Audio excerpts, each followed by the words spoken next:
Praise lord. జీవము గల దేవుని పరిశుద్ధాత్మ సహవాసం వడలి రోజు వాగ్దానం మన కొరకు పరిశుద్ధ గ్రంథం నుండి కీర్తన గ్రంథం 91వ అధ్యాయము 3వ చరణం.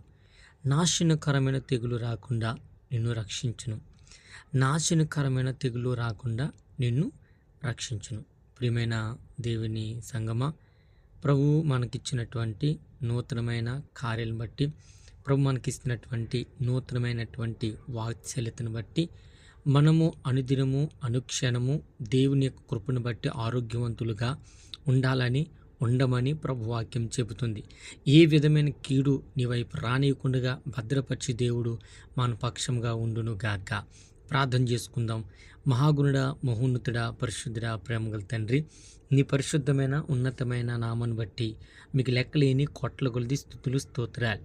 అయ్యా, ఈ ఉదయకాల సమయంలో జీవము గల దేవుని సంఘాన్ని సహవాసములు చేరిన బిడ్డలను, నా తోటి దైవజనులు, అయా లోకములు పరిశుద్ధులందరినీ దీవిస్తున్నా, ఆశీర్వదిస్తున్నా. ఈ వాగ్దానం ఎవరు ఏ విషయంలో శరలో సమస్యలతో నలుగుతూ ఇరుకులో ఇబ్బందులతో కూరుకుపోయి ఉన్నారో వారు పడిన ప్రతి పరిస్థితిలో నుంచి నజరుడనేసు నామములో మీరు లేవనెత్తుదురు గాక అని ప్రార్థించుకుంటూ యేసుక్రీస్తు వారి యొక్క అతి పరిశుద్ధ నామంలో మా ప్రార్థనలన్నిటినీ నీ పాదముల చెంత సమర్పించుకుంటున్నాను నా ప్రియ పరలోకపు తండ్రి. Amen, amen, amen. God bless you all. Praise Lord. దేవుడు మిమ్మల్ని బహుగా దీవించును గాక. ఆమెన్.